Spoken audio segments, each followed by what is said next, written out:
तो नेक्स्ट जो हमारा फाइलम है that is belonging to grade bilateria, और इस फाइलम का नाम है प्लेटीहेलमिंथस। प्लेटीहेलमिंथस से क्यों कहा जाता है? क्योंकि इनकी जो बॉडी है वो फ्लैट है, इसीलिए हम इसको फ्लैट वॉर्म भी कहते हैं। तो इनकी जनरल कैरेक्टरिस्टिक्स हैं, उनमें जो कुछ कैरेक्टरिस्टिक्स शामिल हैं वो ये हैं कि इनकी जो बॉडी है वो बिल्कुल चिपटी सी है, फ्लैट है, इसीलिए हम इसे फ्लैट वॉर्म कहते हैं। इसके अलावा जो बॉडी है वो सॉफ्ट है, डोर्सलो वेंट्रली कंप्रेस्ड है, यानी कि बॉडी अपर और लोअर साइड से चिपटी है, प्रेस की गई है, कंप्रेस हुई हुई है।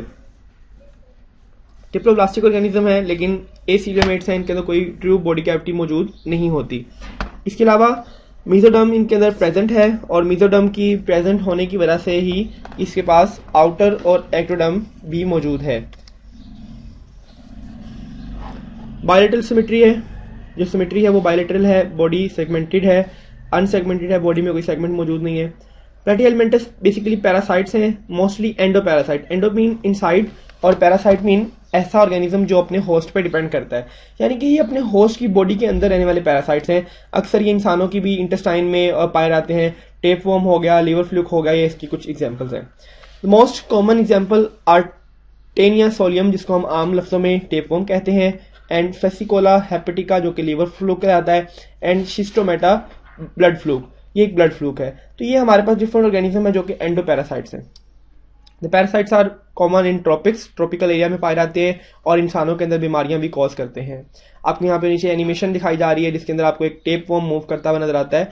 टेपवर्म के पास मूव करने के लिए ऑर्गन मौजूद नहीं है, लेकिन ये सिंपली स्लाइडिंग मूवमेंट से मूव कर सकता है। The parasite species absorb nutrient from host, अपने होस्ट से ये खुराक लेती है, और इस खुराक को ये क्या करती है कि छोटे छोटे ऑर्गेनिजम्स के ऊपर और डेड ऑर्गेनिज्म के ऊपर ये फीड करती है। फ्री लिविंग है, मोटाइल है, मूव कर सकती है। कुछ के पास सीलियाज मौजूद है मूव करने के लिए, लोअर साइड भी, ऐसा कि प्लेनेरिया की एग्जांपल आपको दी जा रही है। और कुछ ऑर्गेनिज्म के पास मूवमेंट मौजूद नहीं है और वो सिसाइल होते हैं। आप देख सकते हैं प्लेनेरिया नीचे मूव कर रहा है। कुछ स्पीशीज फ्री लिविंग है, जैसा कि प्लेनेरिया फ्री लिविंग ऑर्गेनिज्म है, खुद से अकेला रह सकता है, अटैच नहीं रहता बल्कि मूव करता है। साइज इनका जो है वो डिफरेंट मिलीमीटर से लेके 10 मिलीमीटर से लेके अप टू सेवरल मीटर लंबा हो सकता है। टेपवर्म एक ऐसा ऑर्गेनिज्म है जो बहुत लंबा हो सकता है, इवन समटाइम ये इंटेस्टाइन को ब्लॉक भी कर सकता है। स्ट्रक्चर की बात करें तो इसका हमें स्ट्रक्चर नजर आता है दैट इज द टेपवर्म। इसका एक माउथ नजर आ रहा है हमें जो कि एक ट्यूब लाइक माउथ है, इसको हम फेरेंक्स कहते हैं। फेरेंक्स जो सा ये लीड करता है अंदर की तरफ, और अंदर ये दो तरह की ब्रांचेस बनाता है। इसके अंदर कैविटी मौजूद है जिसे हम गैस्ट्रोवैस्कुलर कैविटी कहते हैं। आई स्पोर्स मौजूद हैं, इसके पास फ्रेम सेल्स हैं जिसके अंदर सीलियाज भी मौजूद हैं। एक्सक्रीटरी कैनाल्स हैं इसके पास। एक्सक्रीटरी कैनाल क्या करती हैं? एक्सक्रीटरी कैनाल इसको अपने फ्लेम सेल सिस्टम इनके पास मौजूद है। ये फ्लेम सेल इसकी बॉडी का वेस्ट मटेरियल इकट्ठा करती हैं, और वेस्ट मटेरियल इकट्ठा करके एक्सक्रीटरी पोर के जरिए बॉडी से बाहर भी निकालती हैं। इसकी बॉडी जो है इसके अंदर स्पेशल ऑर्गन्स हैं, ओवरी है, इसके पास ग्लैंड्स हैं, टेस्टिस हैं। तो ये तमाम जो फंक्शन है इसका कॉम्प्लेक्स है। इस डायग्राम के अंदर हम देख सकते हैं इसके अंदर न्यूरो सिस्टम है, नर्वस सिस्टम है, नर्व्स कोड है जो पूरी बॉडी में फैली हुई है और पूरी बॉडी के दरमियान एक राब्ता कायम करने का काम करती है। तो ये एक ही ऑर्गेनिज्म के हमने डिफरेंट व्यूज देखे कि इसका एक्टिविटी सिस्टम कैसा है, इसका नर्वस सिस्टम कैसा है, इसका डाइजेस्टिव सिस्टम कैसा है, और इसका बाहर से अपीयरेंस कैसी है, देखने में कैसा लगता है। तो ये एक ऑर्गेनिज्म के अंदर ये तमाम सिस्टम्स अल्लाह ताला ने इसमें अरेंज किए हुए और एक बड़ी कॉम्प्लेक्स फॉर्म के अंदर कॉम्पैक्ट अरेंज किए हुए। रेस्ट सिस्टम हम देख रहे हैं, इंटीरियर सिस्टम देख रहे हैं, रेस्पिरेटरी सर्कुलेटरी सिस्टम है, इसके अंदर एक्सक्रीटरी सिस्टम है जो फ्लेम सेल पे मुश्तमिल है, और इसके साथ ही इसके पास नर्वस सिस्टम भी है। रिप्रोडक्शन की बात करें तो इसके पास एसेक्सुअल रिप्रोडक्शन होती है, जो बॉडी सिंपली दरमियान से दो पार्ट्स में डिवाइड होती है। हर पार्ट अपना नया पोर्शन बना लेता है और हमारे पास एक से दो ऑर्गेनिज्म बन जाते हैं। This is a method of regeneration, के अपनी बॉडी का कुछ पोर्शन दोबारा से जनरेट कर लेना। तो ये एक एसेक्सुअल मेथड के अंदर आता है। तो सेक्सुअली अगर रिप्रोडक्शन की बात करें तो जो टेपवर्म है they are hermaphrodite. Hermaphrodite mean कि इसके पास ना सिर्फ मेल ऑर्गन्स मौजूद हैं बल्कि फीमेल ऑर्गन्स भी मौजूद हैं, और ये मेल और फीमेल दोनों तरह के गैमेट्स प्रोड्यूस करके रिप्रोडक्शन कर सकता है। जो ऑर्गेनिज्म नया बनता है वो लार्वा की फॉर्म में होता है। लार्वा जो है वो एक सिंपल सा छोटा सा ऑर्गेनिज्म होता है जो डेवलप करके एक पूरे अडल्ट में कन्वर्ट हो जाता है। तो यहाँ पे आपको एक टेपवर्म दिखाया जा रहा है जो कि काफ़ी लंबा है। इसकी बॉडी जो है वो सेगमेंटेड है और इसके डिफरेंट सेगमेंट्स हैं। अगर आप हेड को देखें तो हेड के पास एक हुक्स हैं, इन हुक्स की मदद से ये अपनी बॉडी को अपनी होस्ट की बॉडी पर अटैच करवा लेता है। इसके पास कोलेक्स हैं, ये सक्कर्स हैं, इनकी मदद से भी ये अपने आप को कहीं चिपका लेता है। दिस इज नेक, और ये आपके पास इमेच्योर प्रोगेटिड्स हैं। ये इमेच्योर प्रोगेटिड्स बड़े होकर मेच्योर हो जाएंगे और इनके अंदर पूरा सिस्टम है। हर प्रोगेटिड्स के पास अपना सिस्टम है, अपनी ओवरी है, अपनी यूट्रस है और अपना अपना रिप्रोडक्टिव सिस्टम है, वेजिना है, और इन प्रोगेटिड्स के मुताबिक ये अपनी रिप्रोडक्शन को कंटिन्यू करता है। एग्जाम्पल की अगर हम बात करें, ड्यूगेसिया हमारा प्लेनेरिया है जो कि फ्री लिविंग है, इसकी बॉडी के ऊपर सीलिया मौजूद है, बॉडी सीलिएटेड है। फेसिकोला लीवर फ्लूक को कहते हैं। लीवर फ्लूक एक एंडोपैरासाइट है, शीप्स में पाया जाता है, ह्यूमन बींग्स के अंदर भी पाया जाता है। इसकी बॉडी के ऊपर सक्कर्स मौजूद है जो कि चीज़ों को सक करने की एबिलिटी रखते हैं, और इसकी जो लाइफ साइकिल है वो 2 डिफरेंट तरह के ऑर्गेनिज्म में कंप्लीट होते हैं, स्नेल में, शीप में और मैन में। इस तरह से ये उनकी बाइल डक्ट्स में और इंटेस्टाइन में रह के अपनी जिंदगी गुजारता है। टेनिया सोलम जिसको हम टेपवर्म कहते हैं, ये भी एक एंडोपैरासाइट है, समटाइम बहुत बड़ा हो जाता है, कैटल्स और पिग्स के अंदर पाया जाता है। ये भी अपने लाइफ साइकिल को 2 होस्ट में मुकम्मल करता है, समटाइम कैटल और समटाइम ह्यूमन बीइंग। इसकी बॉडी रिबन लाइक है जो कि सेगमेंट्स में डिवाइड है। इन सेगमेंट्स को हम नाम दे देते हैं प्रोग्लोटिड्स का। प्रोग्लोटिड्स जो हैं उनके पास मेनली सेक्स ऑर्गन्स होते हैं और इनके जो सेगमेंट्स हैं वो टूट के बॉडी से बाहर पास आउट करते हैं, और हम कहते हैं कि ये इंटेस्टाइन के थ्रू फीसिस से बाहर निकल आते हैं, यानी कि इंटेस्टाइन से फीसिस के थ्रू बॉडी से बाहर निकल आते हैं इनके प्रोग्लोटिड्स। अब अगर किसी फीसिस के अंदर ये प्रोडक्ट्स मौजूद हैं तो ये प्रोग्लोटिड्स जो हैं वो हवा में शामिल हो जाएंगे, खुराक में शामिल हो जाएंगे, पानी में शामिल हो जाएंगे और एक हेल्दी ऑर्गेनिज्म को भी इन्फेक्ट कर देंगे। अब हमने एक बात की कि जो इस ग्रुप के ऑर्गेनिज्म है दे आर पैरासाइट्स। ये पैरासाइट्स हैं, अपनी खुराक के लिए दूसरों पर डिपेंड करते हैं। अब इन्होंने अपनी बॉडी के अंदर कुछ अडॉप्टेशंस की हुई हैं, कुछ मॉडिफिकेशंस की हुई हैं कि ये अच्छे पैरासाइट्स बन सकें। वो क्या अडॉप्टेशंस है वो हम देखेंगे। Number 1, cuticle. चूंकि इन्होंने बॉडी के अंदर रहना है, स्टमक में, इंटेस्टाइन में रहना है, वहां पे एसिड भी है, वहां पे डिफरेंट एंजाइम्स हैं, तो इन एंजाइम से बचने के लिए इन्होंने अपने ऊपर एक रेसिस्टेंट क्यूटिकल, एक रेसिस्टेंट स्किन की लेयर पैदा कर लिया है जो कि इनकी हिफाजत करती है, इनको बचाती है। दूसरी बात है कि इनके पास एडहेसिव ऑर्गन्स हैं। एडहेसिव ऑर्गन्स कहते हैं चिपकने वाले ऑर्गन्स को, हमने पीछे डिस्कस किया। इनके पास हुक्स थी, इनके पास सक्कर से, ये इन ऑर्गन्स की मदद से अपने आप को अटैच कर लेते हैं अपने होस्ट की बॉडी से ताकि अपने होस्ट की जान ना छोड़ें। It is regeneration of muscular system and nervous system. चूंकि इन्होंने मूव नहीं करना, अपनी बॉडी के साथ अटैच रहना होस्ट के साथ, तो इनके जो नर्वस सिस्टम और मस्कुलर सिस्टम है वो बहुत ज़्यादा सिंपल है, अनस्पेशलाइज्ड है। इसके अलावा इनका डाइजेस्टिव सिस्टम बहुत ज़्यादा सिंपल हो चुका है। इसकी एक वजह बड़ी लॉजिकल सी है, क्योंकि ये अपने होस्ट से डाइजेस्टेड फूड ले रहे हैं तो इनका अपना डाइजेस्टिव सिस्टम बड़ा सिंपल है, इनको डाइजेस्टिव सिस्टम में काम करने की जरूरत नहीं रहती। रिप्रोडक्टिव सिस्टम इनका कॉम्प्लिकेटेड है। ओवा प्रोड्यूस करते हैं, ovas are also known as egg. Egg produce करते हैं और ये एग बहुत ज़्यादा अमाउंट में प्रोड्यूस करते हैं। उसकी क्या वजह है? उसकी वजह ये है कि जब ज़्यादा नंबर में एग प्रोड्यूस करेंगे तो उनमें से बहुत से एग जो हैं वो ख़त्म हो जाते हैं, लेकिन चूंकि एग ज़्यादा हैं इसीलिए बहुत से एग उनमें से बच भी जाएंगे। तो ह्यूज अमाउंट में एग प्रोड्यूस करने का मकसद ये है कि अपनी लाइफ साइकिल को कंटिन्यू कर सकें। लाइफ साइकिल इनका बहुत कॉम्प्लेक्स है, समटाइम एक से ज़्यादा होस्ट में डिपेंड करता है ताकि इनकी सर्वाइवल मुमकिन रहे। इन्फेस्टेशन किसे कहते हैं? इन्फेस्टेशन ऐसा प्रोसेस है जिसके थ्रू, इस इन्फेस्टेशन को हम इन्फेक्शन भी कह सकते हैं। एक ऑर्गेनिज्म जब किसी बॉडी के अंदर अटैक करता है, उसकी बॉडी को इन्फेक्ट करता है, तो उसको हम कहते हैं इन्फेक्शन, और इसी से वर्ड निकला है इन्फेस्टेशन का, यानी कि development of zygote into some body, किसी यूट्रस की फीमेल के अंदर, फीमेल में यूट्रस में रहने को हम कहते हैं इन्फेस्टेशन। और फिर ये वहां पे एग देता है, एग देने के बाद ये एम्ब्रियो में कन्वर्ट होता है, एम्ब्रियो जो हैं वो एक मुकम्मल अडल्ट ऑर्गेनिज्म में बनते हैं और वो फिर आगे अपने अंडे देने का काम शुरू कर देता है। तो इस तरह से इसका ये साइकिल कंटिन्यू रहता है, इसको हम कहते हैं इन्फेस्टेशन।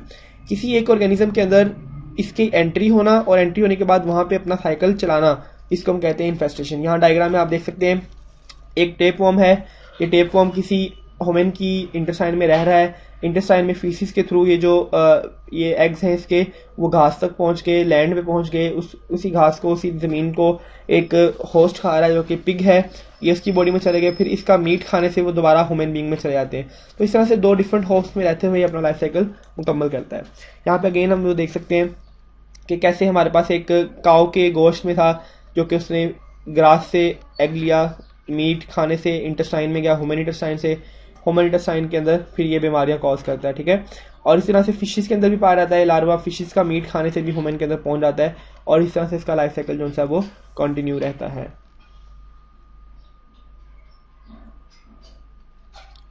डिसइन्फेस्टेशन, इन्फेस्टेशन हमने कहा कि हम अगर इसके लार्वास को, इसके एग्स को अगर हम यूज कर लें, हमारी बॉडी में चले जाएं, तो उसको हम कहते हैं इन्फेस्टेशन।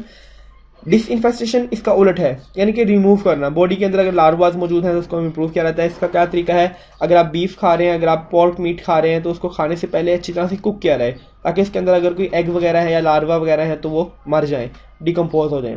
इसके अलावा अगर बॉडी के अंदर ये एग जा चुके हैं तो ऐसी बॉडी का जो ट्रीटमेंट है वो ड्रग्स दी जाती हैं, मेडिसिन दी जाती हैं।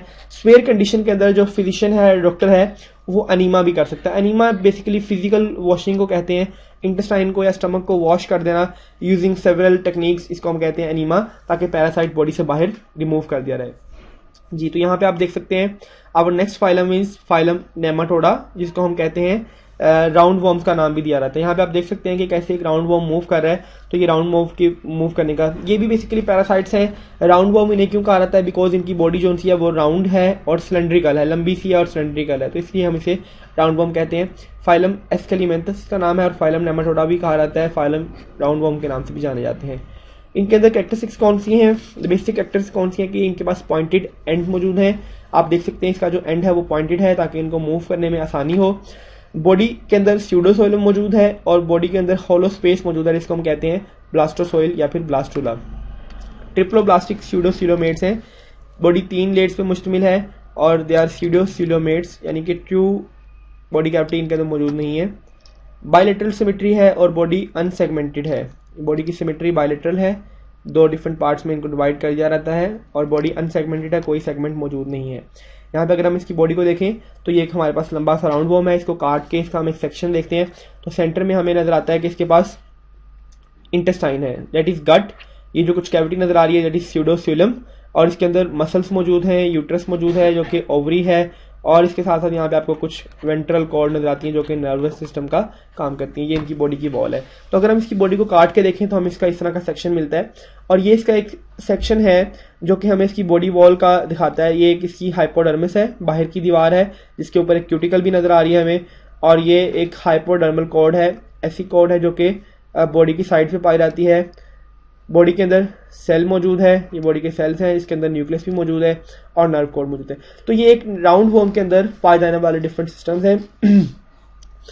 यहाँ हम देख सकते हैं कि माउथ है, माउथ के साथ फेरिंग्स है, इंटेस्टाइन है, अंदर एनएस भी है। तो ये जो डिफरेंट ऑर्गन्स हैं, दीज ऑर्गन्स आर पॉइंटेड, और एलिमेंट्री कैनाल की 2 ओपनिंग्स हैं। पहले के जो ऑर्गेनिज्म थे वो गैस्ट्रोवेस्कुलर कैविटी थे, यानी कि एक ही माउथ है, माउथ के जरिए इस चीज़ों ने अंदर जाना है, माउथ के जरिए बाहर आना है। लेकिन अब थोड़ी सी डेवलपमेंट हुई है और 2 ओपनिंग बन गई है। माउथ के जरिए फूड अंदर एंटर होगी और एंटर होने के बाद एक दूसरे एंड से बाहर निकलेगी, जिसको हम एनस का नाम दे देते हैं। तो ये एक 2 ओपनिंग वाला माउथ हमारे पास फॉर्म हो चुका है। एक्सक्रीटरी सिस्टम जो है वो 2 लॉन्गिट्यूडनली रनिंग ट्यूब पे मुश्तमिल है।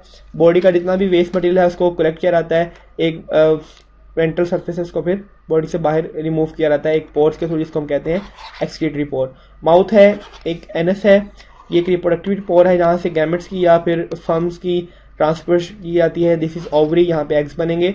स्यूडोसोलम बॉडी कैविटी मौजूद है, क्यूटिकल मौजूद है, हमने पीछे भी पढ़ा कि एक प्रोटेक्शन के लिए इनके पास क्यूटिकल है। नर्विंग न्यूरॉन्स का एक गुच्छा सा है जो कि इनके अंदर रिप्रोडक्शन का जो कि इनके अंदर कोऑर्डिनेशन का, राब्ते का कायम करता है, इसे हम कहते हैं नर्व रिंग। नर्व रिंग जो है वो फेरेंक्स के इर्द गिर्द लिपटे हुए मौजूद है। यहाँ पे आप इसे देख सकते हैं, यहाँ से सारी बॉडी की मोशन को और कोऑर्डिनेशन को कंट्रोल किया जाता है। सेंसरी स्ट्रक्चर या फीचर्स क्या है, इनके पास कुछ सेंस ऑर्गन्स मौजूद होते हैं, कुछ सीलियाज हैं जो कि टच करते हैं आउटर इन्वायरमेंट को और फील कर लेते हैं कि ये इस टाइम कहाँ मौजूद है और इस टाइम क्या करना है इन्हें। तो बॉडी इनकी जो है वो सेंसरी ब्रिस्टल्स कहते हैं, छोटे छोटे नन्हे स्ट्रक्चर्स को जो कि कांटेनुमा होते हैं। सेंसरी ब्रिस्टल्स इनके पास मौजूद हैं, सेंसरी पेपिले मौजूद हैं जो कि इनको टच की सेंसेशन प्रोवाइड करते हैं। लोकोमोशन जो है वो वेव की फॉर्म में होती है, कॉन्ट्रैक्शन और रिलैक्सेशन होती है मसल्स की, और एक वेव लाइक मोशन, जैसे कि सांप मूव करता है, बल खाता हुआ मूव करता है, इस तरह की मोशन होती है। इनके पास सर्कुलर मसल्स मौजूद नहीं होते, सिर्फ डोर्सली और वेंट्रली मसल्स हैं जो कि इनको इस तरह से मूव करने में हेल्प आउट करते हैं। सेक्सेस सेपरेट हैं, मेल्स जो ऑर्गेनिज्म है वो सेपरेट होते हैं और फीमेल ऑर्गेनिज्म जो है वो सेपरेट होते हैं। फीमेल के पास ओवरीज हैं, दे प्रोड्यूस एग, और मेल के पास टेस्टिस हैं जो कि स्पर्म प्रोड्यूस करते हैं। और लार्वल स्टेज लाइफ साइकिल में पाई जाती है, इनके पहले लार्वा बनता है और उसके बाद अडल्ट बनता है। इंपॉर्टेंस क्या है जिनकी, they are very important because they produce diseases in human being. Ascaris जिसको हम हुक वॉर्म भी कह देते हैं समटाइम। एस्केरिस जो है बेसिकली वो एक ह्यूमन बीइंग की इंटेस्टाइन में रहने वाला ऑर्गेनिज्म है। इंटेस्टाइन के अंदर ये ना सिर्फ फूड को एब्जॉर्ब करता है बल्कि समटाइम बीमारियां भी कॉज कर सकता है। जीनस रैबिडिटिस से बिलोंग करता है जी एक ऑर्गेनिज्म जो कि मिट्टी में पाया जाता है, सॉइल में रहता है और ये ह्यूमन बीइंग की और एनिमल की फीसिस के थ्रू फैलता है। एंट्रोबायस वर्मिकुलस से कहते हैं, कॉमनली इसे हम पिन वॉर्म भी कहते हैं क्योंकि ये पिन की शक्ल का होता है और ये अक्सर अमेरिका और यूरोप के अंदर बीमारियां फैलाने में वजह बनता है। पिन वॉर्म्स पैरासाइट है ह्यूमन की सीकम में, यानी कि सीकम क्या है, लार्ज इंटेस्टाइन के पार्ट है, सीकम, कोलोन और अपेंडिक्स, इन पोर्शंस में रहता है और एनस में इचिंग कॉज करता है। इचिंग कहते हैं खारिश को या जलन को, इस तरह की इंटेंस फीलिंग्स को कॉज करता है, इन्फ्लेमेशन कॉज करता है और म्यूकस मेम्ब्रेन को डिस्टर्ब कर देता है। सम टाइम ये आपकी बहुत सी बीमारियों का सबब बनता है जिसके अंदर इंसोम्निया यानी कि भूख की कमी, बच्चे को भूख का ना लगना, पेशेंट को भूख नहीं लगती एंड लॉस ऑफ एपिटाइट, इस तरह के मराइज में भी इसका रोल पाया जाता है। इनसाइक्लोस्टोमेटा ड्यूडिनेले ये एक ऐसा ऑर्गेनिज्म है जिसको हम आमतौर पे हुकवर्म भी कहा जाता है। इसके आप दो डायग्राम्स देख सकते हैं कि एक आपके पास ये मेल है और एक फीमेल है। फीमेल जो सी है वो अपने आप को बैंडेड फॉर्म में रखती है, मेल जो सा साइज में लंबा होता है। ये ह्यूमन बीइंग का पैरासाइट है, एशिया के अंदर पाया जाता है, अफ्रीका के बहुत से ममालिक में और यूरोप में पाया जाता है। ये बहुत ज़्यादा डेंजरस है क्योंकि ये अपनी हुक्स को इंटेस्टाइन के वलाई के अंदर अच्छी तरह से गाड़ देता है और वहाँ पे फिर ब्लड सक करता है और बॉडी का फ्लूइड सक करता है और वहाँ से अपनी न्यूट्रिशन हासिल करता है। ये फीडिंग के दौरान एक एंटीकोगुलेंट बनाता है। एंटीकोगुलेंट क्या होता है, क्योंकि हमारे अंदर एक नेचुरल सिस्टम मौजूद है, अगर खून निकलता है, बहता है तो खून की क्लॉटिंग कर दी जाती है। हमारे पास प्लेटलेट्स हैं जो कि ब्लड को क्लॉट करवाते हैं, लेकिन ये कुछ ऐसे एंटीकोगुलेंट केमिकल सिक्रीट करता है जो कि ब्लड को क्लॉट होने से रोक देते हैं। इससे फिर क्या होता है कि जो खून बह रहा है वो बहता ही रहेगा और ये आपका खून चूसता रहेगा। इस तरह के ऑर्गेनिजम्स के अंदर खून की कमी हो सकती है, ग्रोथ रुक सकती है, retard physical and mental growth हो सकती है और इनको स्वेयर एनीमिया भी हो सकता है। ब्लड की कमी को एनीमिया कहते हैं। राउंड वॉर्म जो वो अक्सर पाए जाते हैं, एवरीवेयर पाए जाते हैं, बाहर गले सड़ी चीज़ों में ज़्यादा होते हैं, ऑर्गेनिक मैटर में ज़्यादा होते हैं। आप डायग्राम में देख सकते हैं कि एक एप्पल के अंदर आपको एक राउंड वॉर्म ग्रो करता हुआ नजर आ रहा है। एक सिंगल रॉटिंग एप्पल, एक गला सड़ा सेब 90,000 वॉर्म्स को अपने अंदर पालने की एबिलिटी रखता है। तो बिलियंस जो हैं, 1 एकड़ जो सॉफ्ट ऑयल है, टॉप सॉइल है, 1 एकड़ जरखेज जो जमीन होती है उसके अंदर बिलियंस राउंड वर्म्स होते हैं। The next phylum is phylum Annelida. Annelida को हम सेगमेंटेड वर्म्स भी कहते हैं बिकॉज इनकी बॉडी के ऊपर आपको सेगमेंट नजर आते हैं। अगर आप यहाँ देखें तो हमें इसकी बॉडी के ऊपर सेगमेंट नजर आ रहे हैं। इन सेगमेंट्स की वजह से हमने इन्हें कह दिया सेगमेंटेड वर्म्स। इनकी जनरल कैरेक्टरिस्टिक्स क्या क्या है, लिटिल रिंग्स इनके ऊपर मौजूद हैं, सेगमेंट्स लाइक मौजूद है, लिटिल रिंग्स मौजूद है। बॉडी जो है वो मेटामेरिकली सेगमेंट है। मेटामेरिकली सेगमेंट का मतलब ना सिर्फ बाहर से बल्कि अंदर से भी सेगमेंटेड है। ना सिर्फ सेगमेंट बाहर से नजर आते हैं बल्कि अंदर से भी सेगमेंट्स नजर आते हैं। ट्रिप्लोप्लास्टिक है, सीलोमेट्स हैं, इनके अंदर बॉडी कैविटी मौजूद है, बॉडी सेगमेंटेड है और बॉडी के डिफरेंट सिस्टम मौजूद हैं जैसा कि गट है, ब्लड वेसल्स हैं, नर्व कॉर्ड्स हैं।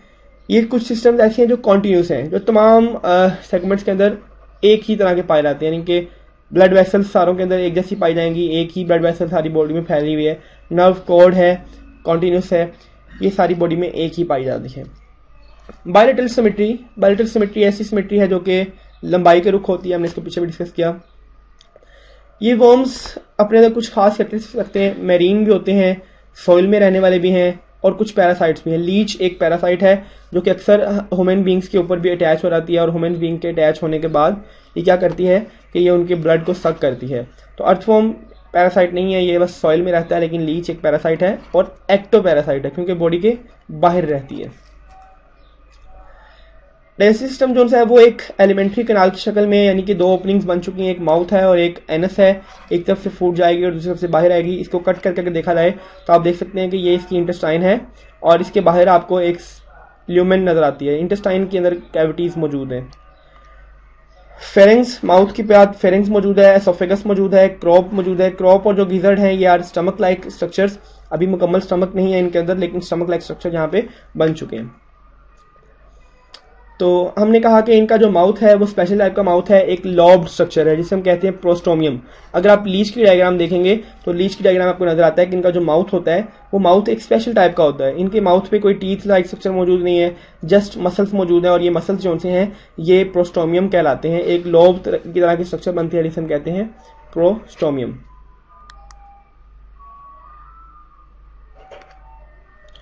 इन पैरासाइट की स्पीशीज के अंदर जो डाइजेस्टिव सिस्टम है वो पुअरली डेवलप है, यानी कि डाइजेस्टिव सिस्टम अच्छा नहीं है, पुअरली डेवलप सिस्टम इनके अंदर मौजूद है। क्यों पुअरली डेवलप सिस्टम मौजूद है? क्योंकि हमें मालूम है कि हमारा ये जो सिस्टम है इसने फूड डाइजेस्टिव फॉर्म में लेनी है, इसको फूड लेने की ज़रूरत ही नहीं है। दैट्स वाई आपका जो ये है ऑर्गेनिज्म वो पुअर डाइजेस्टिव सिस्टम रखता है।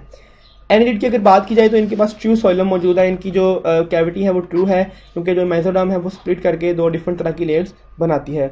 तो इसके अंदर जो सिलोम है, सिलोम के अंदर एक फ्लूइड मौजूद है जिसे हम कहते हैं सिलोमिक फ्लूइड, जो कि इसके हाइड्रोस्केलेटन के तौर पे भी काम करता है। हाइड्रोस्केलेटन ऐसा स्केलेटन होता है जो कि वाटर की प्रेजेंस के अंदर अपने अंदर स्पॉट प्रोवाइड करते हैं। जैसे कि हम अर्थवॉर्म को देखते हैं, अर्थवॉर्म के अंदर कोई हड्डी मौजूद नहीं है, लेकिन स्टिल उसकी जो शेप है वो उसके हाइड्रोस्केलेटन से मेंटेन करवाई जाती है। एक्सक्रीशन की बात करें तो एक्सक्रीशन के लिए इनके पास एक स्पेशल सिस्टम है जिसे हम नेफ्रीडिया कहते हैं। नेफ्रीडिया स्ट्रक्चर्स हैं जो कि एक्सक्रीशन में काम करते हैं। यहाँ आप देख सकते हैं कि एक नेफ्रीडिया दिखाया जा रहा है, ये पूरा एक मुकम्मल नेफ्रीडिया है। इस नेफ्रीडिया के अंदर एक नेफ्रोस्टोम है, इसके थ्रू ये सीलेटेड स्ट्रक्चर है जिसके थ्रू ये अपने वेस्ट मटेरियल को जज़ब करता है, इस वेस्ट मटेरियल को पास करता है, यहाँ पे इसकी एब्जॉर्प्शन की जाती है, काम की जो चीज़ें हैं वो एब्जॉर्ब कर ली जाती है और यहाँ से इसकी बॉडी को बाहर दोबारा वेस्ट को बाहर निकाला जाता है। तो इस स्ट्रक्चर को हम कहते हैं नेफ्रीडिया। और इसके पास 2 ओपनिंग है, नेफ्रीडियो पोर वो ओपनिंग है जिसके थ्रू वेस्ट मटेरियल को बॉडी से बाहर निकाला जाता है, और नेफ्रीडियोस्टोम वो स्ट्रक्चर है जहाँ से बॉडी का फ्लूइड इसके अंदर एंटर होता है। कलेक्टिंग ट्यूब, ब्लैडर और कैपिलरी नेटवर्क ये इसकी कुछ एग्जांपल्स या पार्ट हैं बॉडी के।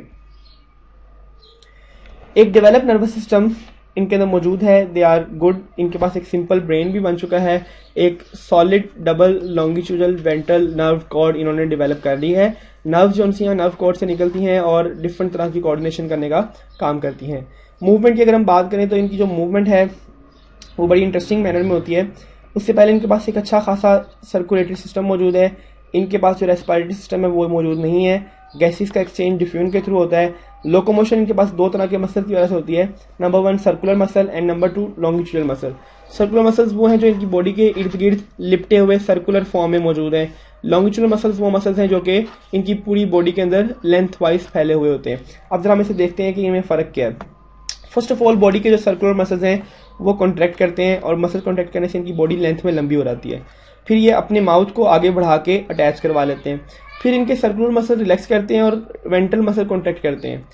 तो वेंट्रल मसल जब कॉन्ट्रैक्ट करते हैं तो इनकी बॉडी सुकड़ती है और अपनी बॉडी को पीछे से आगे की तरफ खींच लेते हैं और अपने आप को दोबारा से आगे ले जाते हैं। फिर ये आगे अटैच करेगा और आगे से दोबारा फिर पीछे खींच लेगा। तो इस तरह से इसकी बॉडी जो है वो विरलिंग मोशन में होती रहती है। एग्जाम्पल की बात करें तो जो अर्थवॉर्म है और नेरिस वगैरह है वो इसकी एग्जाम्पल हैं। इनके अंदर फुट लाइक स्ट्रक्चर जिसे आप कैटे कहते हैं दे आर एब्सेंट और ये इन्हीं मसल्स की मूवमेंट से मूव करते हैं। ये आप देख सकते हैं कि इनके ऊपर छोटे छोटे बाल भी हैं जिन्हें हम सीटे कहते हैं। तो सीटे इनके पास मौजूद होते हैं जो कि इनको इंटेंगलमेंट में हेल्प आउट करते हैं। रिप्रोडक्शन की बात करें तो इनके पास जो रिप्रोडक्शन है वो सेक्सुअल है। ऑर्गेनिज्म हर्माफ्रोडाइट होता है। अगेन हर्माफ्रोडाइट वही है जो कि दोनों सेक्सेस को कैरी करता है। ट्रोकोफोर लार्वा बनता है। अगर हम यहाँ देखें तो ये एक अडल्ट था, इस अडल्ट ने एम्ब्रियो प्रोड्यूस किया और एम्ब्रियो से ट्रोकोफोर लार्वा बना। इससे एक नई स्टेज बनी मेटाट्रोकोफोर और उससे फिर एक नया कंप्लीट अडल्ट ऑर्गेनिज्म बना।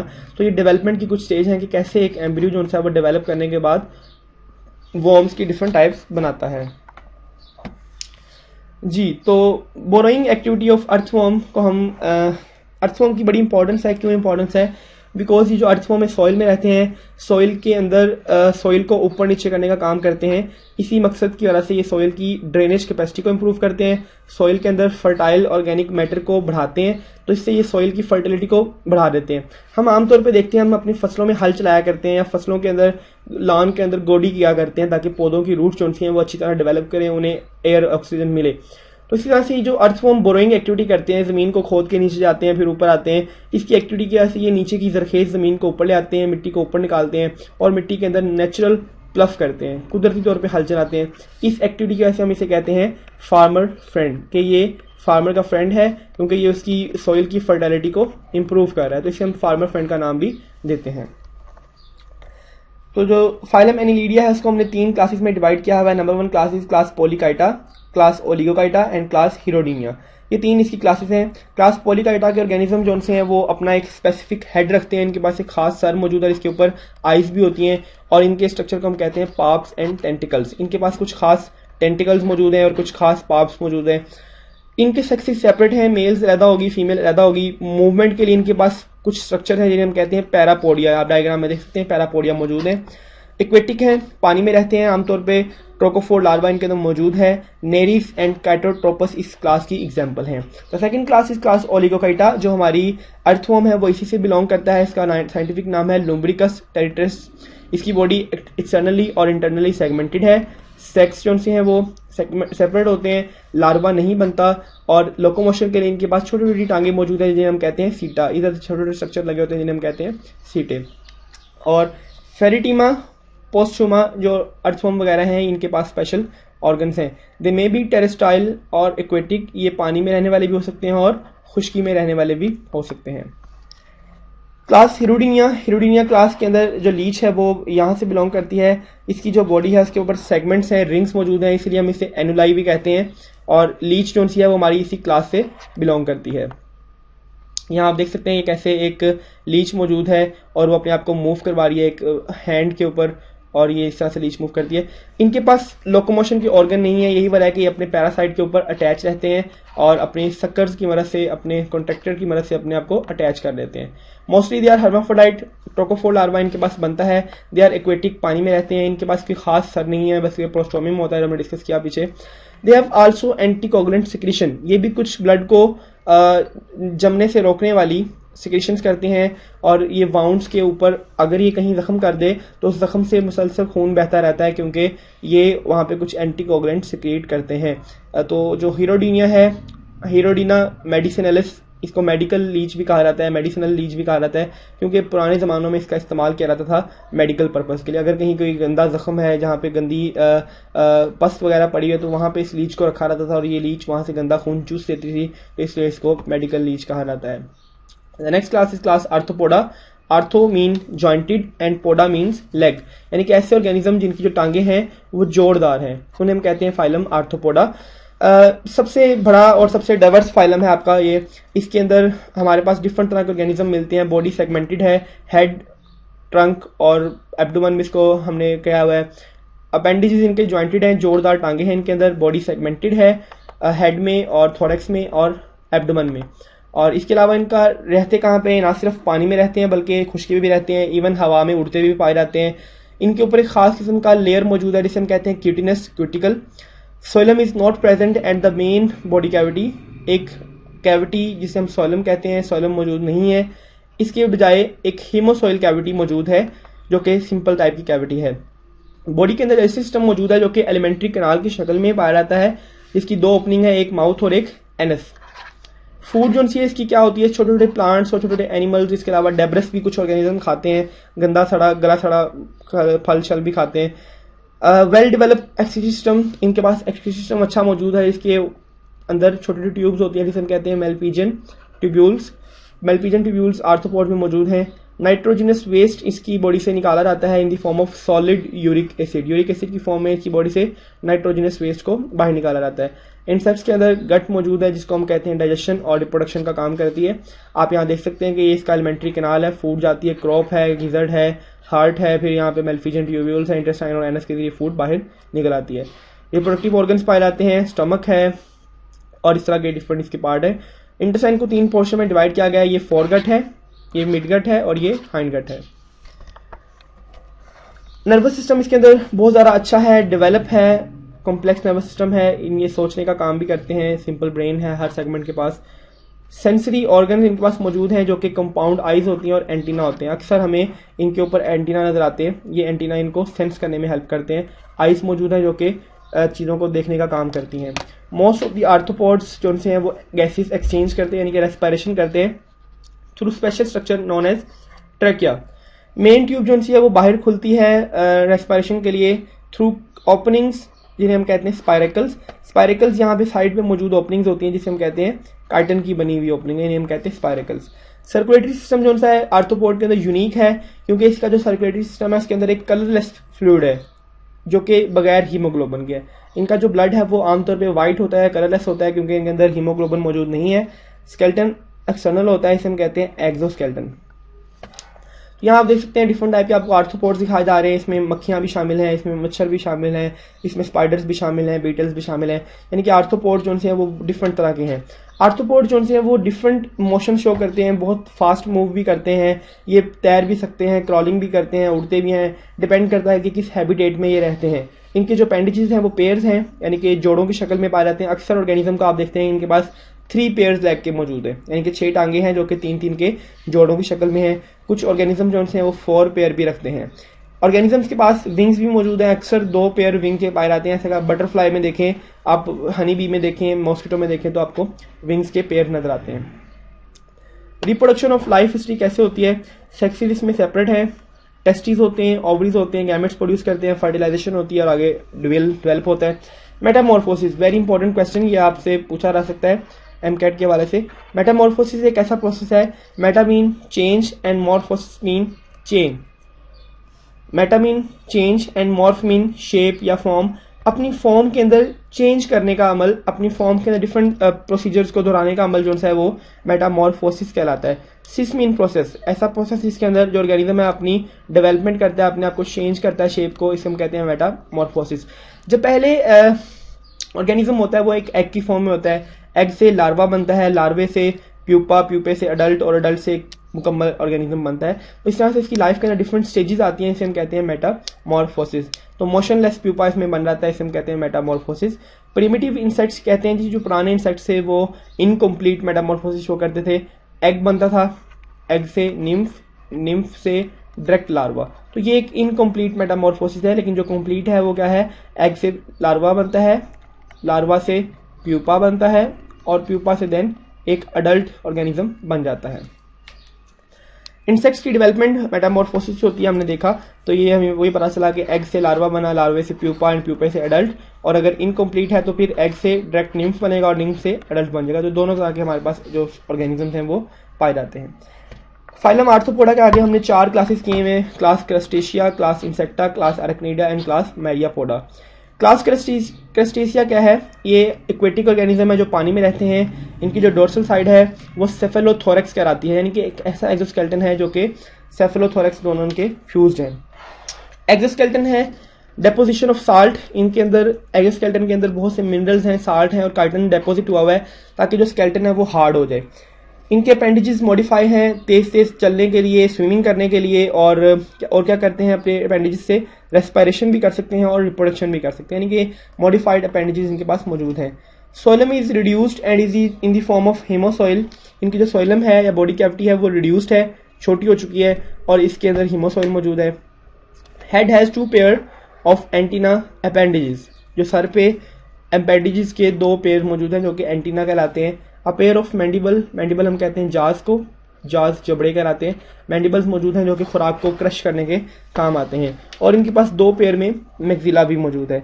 Sexes are mostly separate, male और फीमेल अलग-अलग होते हैं। Daphnia, Cyclops, crabs, lobster, prawn और वुड लूज ये इसकी एग्जांपल है। इनमें से बहुत सी चीज़ें हम खाते भी हैं। क्रैब्स फूड के तौर पे इस्तेमाल किए जाते हैं, लॉबस्टर, प्रॉन्स ये कुछ चीज़ें खुराक के तौर पे भी इस्तेमाल की जाती हैं। इंसेक्टा के अंदर तमाम इंसेक्ट्स आ जाते हैं। आर्थ्रोपोड का सबसे बड़ा ग्रुप यही है। बॉडी जो उनकी है वो 3 पोर्शन में डिवाइड कर दी गई है, हेड, थोरैक्स एंड एब्डोमेन। इसके अलावा हम कहते हैं कि इनकी बॉडी के ऊपर एंटीनाज मौजूद हैं, कंपाउंड आइज मौजूद हैं जो कि इन्हें सेंस करने में हेल्प करते हैं। हेड के ऊपर वेंट्रल साइड के ऊपर जाज मौजूद हैं जो कि वेंट्रली प्लेस्ड हैं।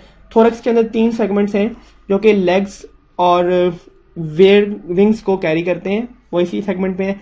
एब्डोमेन के अंदर बहुत से सेगमेंट हो सकते हैं। फॉर एग्जांपल अगर आप यहाँ पे हनी बी को देखें तो हनी बी के अंदर आपको बहुत से सेगमेंट्स नजर आ रहे हैं, तो ये सेगमेंटेड है।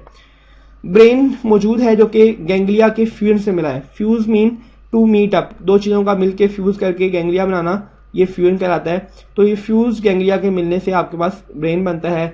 Double nerve cord is ventral, body के अंदर नर्व कॉर्ड मौजूद है जो कि वेंट्रल साइड पे पाई जाती है। सेक्सेस आर सेपरेट, मेल और फीमेल सेक्सेस सेपरेट होते हैं और ओविपेरस हैं। ओवी मीन ऐसे ऑर्गेनिज्म जो कि एग प्रोड्यूस करते हैं, they are known as oviparous. Metamorphosis का प्रोसेस में पाया जाता है। Dragonfly, mosquito, butterflies, moth, wasp और बीटल्स वगैरह इसकी कुछ एग्जांपल्स हैं। ये तमाम इंसेक्टा से बिलोंग करती हैं। Next is the class Arachnida. Class Arachnida के अंदर जो इंटीरियर सेगमेंट्स पाए जाते हैं, एक कंबाइंड सेफेलोथोरैक्स है जिसके अंदर अपेंडिजेस के पेयर होते हैं। क्लॉज है इनके पास। क्लॉज क्या होते हैं? क्लॉज बेसिकली स्पेशल टाइप के स्ट्रक्चर्स हैं जो कि अपेंडेजेस के मिलने से बनते हैं और ये इनको मूवमेंट में और सेंस करने में हेल्प आउट करते हैं। 2 पेयर्स इनके पास मौजूद हैं, पेडिपाल्प्स हैं, और 4 पेयर्स इनके पास लेग्स की आमतौर पे पाई जाती हैं। कोई एंटीना नहीं है, ना ही इनके पास जाज होते हैं। एब्डोमेन इनका सेगमेंटेड है, यानी कि पोर्शंस पाए जाते हैं, और समटाइम अपेंडेजेस के बगैर भी हो सकता है। Respiration is by gills lung. Respiration के लिए इनके पास स्पेशल स्ट्रक्चर्स मौजूद हैं, वो गिल्स भी हो सकते हैं, अगर ये पानी में रहते हैं तो गिल्स हैं, अगर खुश्की में रहेंगे तो ये लंग्स रखते हैं अपने अंदर। या फिर इनके पास स्पेशल तरह के बुक्स लंग्स भी मौजूद हैं। बुक्स लंग्स स्पेशल तरह के लंग्स की टाइप्स हैं। Excretion is by Malpighian tubules. Body से जो वेस्ट मटेरियल बाहर निकाला जाता है वो मेलफिजियन ट्यूब्यूल्स के थ्रू निकाला जाता है। आईज सिंपल हैं, सेक्सेस आर सेपरेट। ओविपेरस हैं, अंडे देते हैं और इनके अंदर ट्रू मेटामॉर्फोसिस नहीं होती। एग्जाम्पल में scorpion, spider, mites and ticks. तो जो हम बात कर रहे थे एग्स आइज की, स्पाइडर के पास 8 आइज होती हैं और वो ना सिर्फ आगे बल्कि पीछे भी एक पैरानोमिक व्यू देख सकता है। Next is the class Myriapoda. Class Myriapoda, poda means leg and myria means many, यानी कि ऐसे ऑर्गेनिज्म है जिनकी बॉडी बहुत से सेगमेंट्स पे मुश्तमिल है और हर सेगमेंट के पास लेग्स के पेयर्स होते हैं। एक पेयर एंटीना का होता है और एक पेयर आइज का होता है हेड पे, और बाकी तमाम सेगमेंट्स के पास बहुत सी लेग्स मौजूद हैं। इन्हें हम कहते हैं they are centipedes and millipedes. ये दोनों इसकी एग्जांपल्स हैं। इकोनॉमिक इंपॉर्टेंस बहुत ज़्यादा इंपॉर्टेंट है insects because they are harmful. बहुत से इंसेक्ट्स हार्मफुल हैं, बीमारियां फैलाते हैं। मच्छर, मक्खी, लाइस और ये बग्स वगैरह जो से हैं ये वेक्टर का काम करते हैं और बहुत से खतरनाक माइक्रो ऑर्गेनिज्म का एक दूसरे को पहुंचाते हैं, मलेरिया वगैरह कॉज करते हैं। सीसी फ्लाई है जो कि अफ्रीकन स्लीपिंग डिसऑर्डर कॉज करती है। सीसी फ्लाई एक पैरासाइट को कैरी करती है। पैरासाइट का नाम है ट्राइपेनोसोमा। ट्राइपेनोसोमा को ये फ्लाई है, मक्खी है जो कि कैरी करती है और इसको डिफरेंट ऑर्गेनिज्म में फैलाती है और इससे जो बीमारी होती है वो है sleeping sickness and skin diseases. तो ये अफ्रीका के अंदर बहुत ज़्यादा फैलने वाली बीमारी थी स्लीपिंग सिकनेस, जो कि ट्राइपेनोसोमा और सीसी फ्लाई की वजह से फैलती है। तो कॉमन हाउस फ्लाई है जो कि बीमारियां फैलाती है, हमारी मक्खी घर वाली, कॉलेरा, हैजा फैलाती है, हेपेटाइटिस वगैरह फैलाती है और खुराक को खराब करने का काम भी करती है। ट्राइपेनोसोमा बछड़ों में, कैटल्स में भी बीमारियां फैलाते हैं। बहुत से इंसेक्ट्स ऐसे हैं जो फ्रूट्स के ऊपर अंडे देते हैं और फ्रूट्स को खराब करते हैं। फॉर एग्जांपल शुगर केन, मेज, कॉटन और इस तरह के जितने भी हमारे जो खुराक है उनको खराब करने का काम करते हैं बहुत से इंसेक्ट्स। तो लोकस्टस डैमेज टू स्टैंडिंग क्रॉप्स। लोकस्टस क्या होते हैं? लोकस्टस टिड्डियों को कहते हैं। ये स्पेशल टाइप की लोकस्टस हैं जो कि हमारी फसलों को और हमारे प्लांट्स को नुकसान पहुंचाती हैं। बेनिफिशियल इंसेक्ट्स, बहुत से इंसेक्ट्स जो हैं फायदेमंद हैं। वो फायदा क्या पहुंचाते हैं हमें? हनी बीज से हमें हनी मिलती है। सिल्क वॉर्म जो हैं वो सिल्क प्रोड्यूस करते हैं और सिल्क से हम अपनी जो है सिल्क से हम क्या करते हैं कि हम अपने सिल्क हासिल करते हैं जो कि हमारे कपड़ों में और हमारे इस तरह के प्रोसीजर में इस्तेमाल होते हैं। और आप देख सकते हैं कैसे यहाँ पे हनी बीज नेक्टर कलेक्ट कर रही हैं और इनकी मूवमेंट एक खास किस्म की है। सिल्क वॉर्म जो हैं वो सिल्क प्रोड्यूस कर रहे हैं। इसी तरह से बहुत से इंसेक्ट ऐसे हैं जो कि हमारे लिए हार्मफुल तो हैं लेकिन वो हमारी चीज़ों को डिकम्पोज भी करते हैं और हमारे गंदला को ठिकाने भी लगाते हैं। तो बहुत से इंसेक्ट्स के लार्वे ऐसे हैं जो कि मछलियाँ खुराक के तौर पर इस्तेमाल करती हैं और मछलियों को फिर हम इंडायरेक्टली खुराक के तौर पर इस्तेमाल करते हैं। This is 4। तो ये है जी आपका चैप्टर 10। इसमें हमने देखा, पूरा ओवरऑल व्यू किया। बाकी मैक्सिमम प्रैक्टिस के लिए आपने इसी वेबसाइट के ऊपर जो MCQs दिए गए हैं उसको लाजमी इस्तेमाल यूज़ करें ताकि आपकी बेहतर तैयारी हो सके।